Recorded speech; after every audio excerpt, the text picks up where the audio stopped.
This video is an overview on the Tomorrow Movement Youth Voter Bloc campaign that took place between November 2023 to May 2025. Tomorrow Movement uses the cycle of momentum or the momentum model from the Momentum organization. And you can see here that this model is all about cycling through escalating active popular support and absorption. More information on the cycle of momentum and the momentum model, Tomorrow Movement has another video on this. The momentum model also has something called DNA, and within this, Tomorrow Movement's DNA includes their story, strategy, and structure. There are also other videos that expand on what Tomorrow Movement's DNA is. Key things to pull out from the DNA, though, is that Tomorrow Movement has a strategy, and you can see the overview of the strategy here. There is an overarching mission statement, the pillars of the strategy, and the phases of the strategy, and then the campaigns. So today we're talking about one of the campaigns, which is the Youth Voter Bloc campaign. And this campaign sits in the phase of phase three, which is turning movement power into political power at the 2025 election, where the Youth Voter Bloc is deciding force in target electorates and leaders of the realignment project are elected. Phase one, initiation of the Youth Voter Bloc, actually started in November 2023. Back then, there were movement goals created that lasted until 2025 for Tomorrow Movement, and there were three main components of that: making big solutions politically popular, movement building, and alignment building. So, to meet these movement goals, there were two different election strategies that were come up with. In November 2023, it wasn't sure when the election could be. The latest was in May 2025. So there was an election option one, which was running a momentum again before the election, doing election based campaigning, place based, election campaigning actions and airwaves campaigns, and a post election big climate solutions escalation. So that was election campaign option one. There was also election campaign option two, which was more about deep place organizing for the election campaign, bird dogging and action airwaves, campaigning for the election, and also a post election hung parliament youth climate mobilisation. So by January 2024, Tomorrow Movement was able to decide that election campaign option two was much more appropriate for the political climate. So this included the deep based organising for an election campaign, but this is going to be run by a fellowship. There was going to be bird dogging and actions, and also a post election hung parliament youth climate mobilisation, which also would be run by the fellowship. Next stage is stage two, which was planning. Now, this took place in October 2024. Tomorrow Movement decided that there would be two main election campaign goals. The first one would be campaign electoral goals, which is building a strong public narrative that the Youth Bloc contributed to the outcome of the election and will hold the government to account. There was also the non electoral goals of training an army of young people who committed to the movement, leaders across geography, class, and race. It was also recruiting a cohort of people for re front loading, which is a momentum model term, and keep building the people's alignment with other values aligned movements. Now, this is the overarching strategy that the planning session came up with. You can see that there's a number of different components that stretch throughout the financial year for 25, but also into 26 for the refront loading.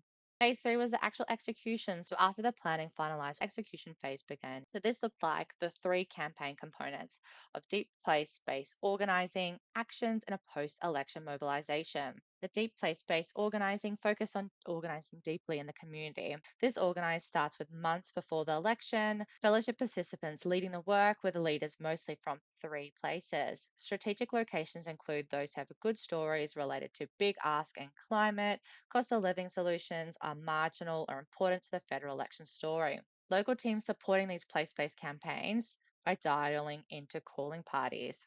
So what this looked like in actuality is that the fellowship applications opened in November. So this included the recruitment phase of finding participants. So you can see here that there was social media advertising that took place for a period of 3 to 4 weeks and an information sessions. And there were four information sessions, two in person and two online. After the information sessions, it was decided that there would be two staff members responsible, one for overarchingly leading the place based organising, and another for maintaining the relationships with the fellowship participants as a distributed organiser. Selecting of participants, which was in December and January 25. This was an interview process and to a code of conduct and fellowship agreement. Based on the number of participants and the interested and distributed organisers to run that fellowship, the decision was to focus on Kulin Nation or Melbourne. The program participation went from January to April 2025, and you can see here that there was a strategy retreat to open it up. There were weekly learning and applying sessions, weekly postering sessions. They ran a film screening in February, a banner drop action on the 19th of March.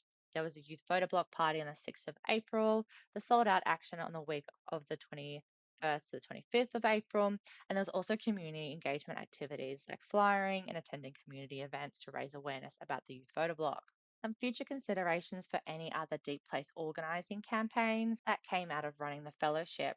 That longer preparation time was required, 6 months for recruitment to place-based organising relationship with community organisations and people in those communities who would be interested in being as part of that fellowship.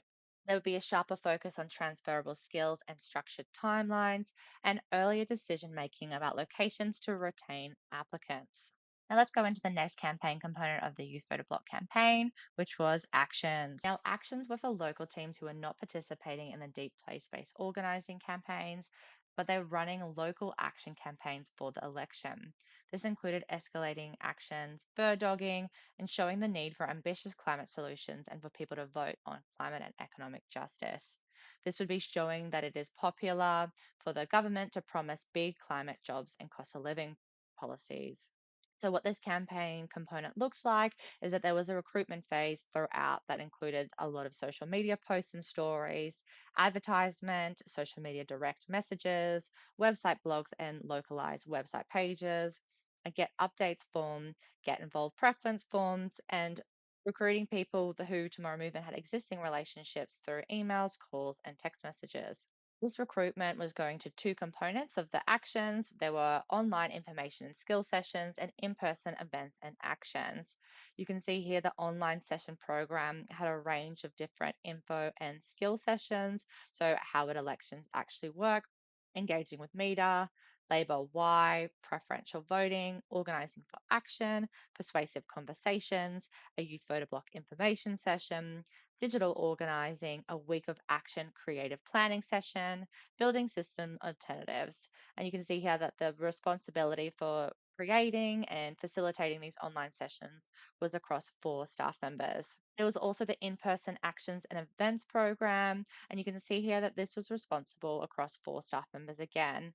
There was the Tomorrow Movement Strategy Retreat, which is also part of the fellowship. There was a Darrell Country Youth Voter Bloc launch, a Nipalana Youth Voter Bloc launch, a picnic. There was a Darrell Country tactics planning, banner planning, and actions. There was a response to the federal budget action, a Grain Black Candidates Forum, a Darrell Country petitioning and action prep meeting. And then there were Bendigo action, a Cunningham action, a Bass action, and a Franklin action. Now, some of the future considerations for any future action campaign components is to have stronger leadership pipelines with clear roles, delegation, and documentation. To have a balance of structure and autonomy, with a national strategy having some local flexibility for local teams. Investing in small, high impactful actions are fun and powerful, and better event sequencing, including longer gaps, focus recruitment, and follow up. It was also thinking about refraining the training topics to match the audience interests, e.g., the digital organizing session was called How to Beat the Far Right. The last campaign component was a post election mobilization. The post election mobilization was a big mobilization organized by folks not focusing on place based organizing for the election, either within the fellowship or other local leaders.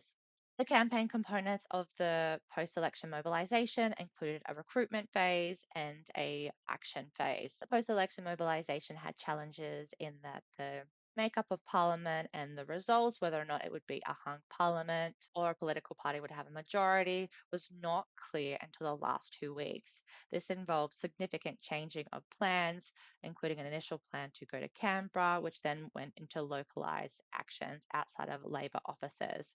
So you can see here that there were actions across the Greenland Electorate Office, which was the Prime Minister Anthony Albanese, the Victorian Labor HQ, and the Queensland Labor HQ. All in all, the Youth Voter Bloc was successful in meeting its election campaign goals, as the 2025 federal election was dominated by headlines and media about how Gen Z and millennials were the largest voting bloc this election. There was also a significant amount of young people that attended online in person trainings. It did recruit a cohort of people for refront loading and did build people's alignment with other values aligned movements through collaborating on events and ultimately the No More Excuses Labour post election mobilisation event.